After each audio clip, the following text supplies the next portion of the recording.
Hey guys, Steven here with RCN Capital back again. I wanted to talk with you and give you some next steps for diving into real estate investing, whether as a direct investor or someone else, a professional who's working in the industry. So the first was to join local groups on social media. Once you join those groups, you get more comfortable. Join local groups in person. Remember, magic thing to look for there is REIA, Real Estate Investors Association. After that, you go to those groups, you really want to start meeting some lenders, some brokers, and try to get a feel for what's possible financing-wise. This gives you a good idea of, with how much money you already have, what is feasible. So do you need to focus on 1 to 4 families, fix and flip, rental properties, ground-up construction, multifamilies, all of those kind of questions going to come from talking to local lenders, local brokers to try to figure out what's possible for you in the market with what you already have, specifically cash reserve wise. So with the cash reserves you already have, with the credit score you already have, what is possible for you to get started with for projects. Assuming you have done all of that, what's next? The next best place to start is to find a mentor, right? It's to find someone who's willing to teach you the ins and outs of a specific project or a kind of deal that you're looking for. And so one of the best places to do this, obviously those online groups, those in-person groups, you can go and meet people that way. But remember, any relationship is always a question of give and take, right? So if you're asking someone to become your mentor, you're taking time from them. They have to take time to explain things to you, to bring you into deals, to give you some of that explanation, some of that experience. You have to make sure you're providing something in turn. So when you're approaching those deals, one of the first things you want to know when you're thinking of asking someone to be a mentor, you're looking for a mentor, the first thing you want to think about is, what can I provide for this person? So sometimes people just want someone to be able to teach. They've learned a lot themselves and they say, hey, I really want to turn around and give back and be able to teach other people these things. If you find that and that's what you're giving to them, is that opportunity to teach and be the expert, phenomenal. That's a phenomenal opportunity for you. If you can't find that, one of the other options is to go through and try to figure out exactly what can you go and provide. So a good example of this, if you're looking for a mentor to partner on, say, a fix and flip deal with, there are a few things that are needed on every fix and flip deal. You're going to need money.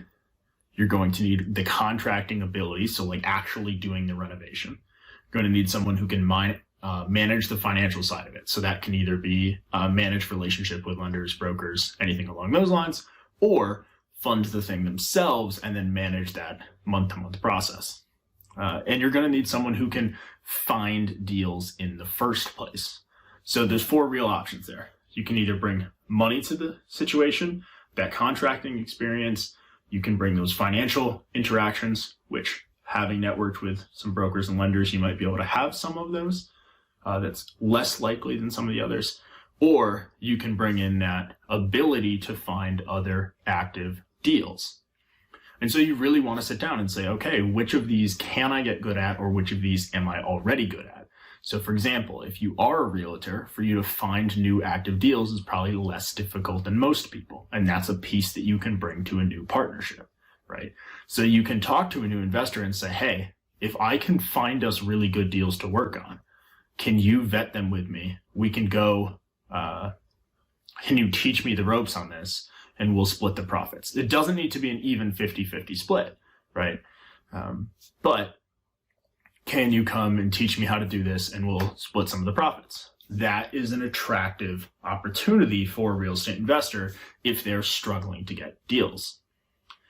If you have a real estate investor who's getting plenty of deals, then they might want someone who can bring in cash to a situation or who can manage some of the renovation for them and decrease the time that they have to have invested or the cash that they have to have invested. And so whenever you're talking to someone, you always want to make sure, what am I bringing to the table? And then look for someone that needs that option. So if you're looking for someone who's low on cash because you have, $300,000 that you can invest in as a down payment, most of the country, that's going to be enough money to help you get started, right? But On the flip side, if you say, hey, I have a ton of cash, but you're interacting with investors that are primarily purchasing in cash, and so financing isn't a problem for them, then you're not really going to help them in that scenario, right? So you always need to make sure, what am I providing? What are they looking for in the market? And that is how you can start some of those mentor relationships. But the key thing there, start with becoming friends. Get to know them a little bit. Get to know their projects, get to know their reputation, talk to other people at the group and all these different kinds of things. Make sure you get to know the person first. Once you get to know the person, then you can figure out if it's someone that you want to learn from, that you want to become your mentor. It's a great place to start. As we talked about in some of the previous videos, dive into social media, especially those groups. Go to local groups in person when you can, when you feel comfortable.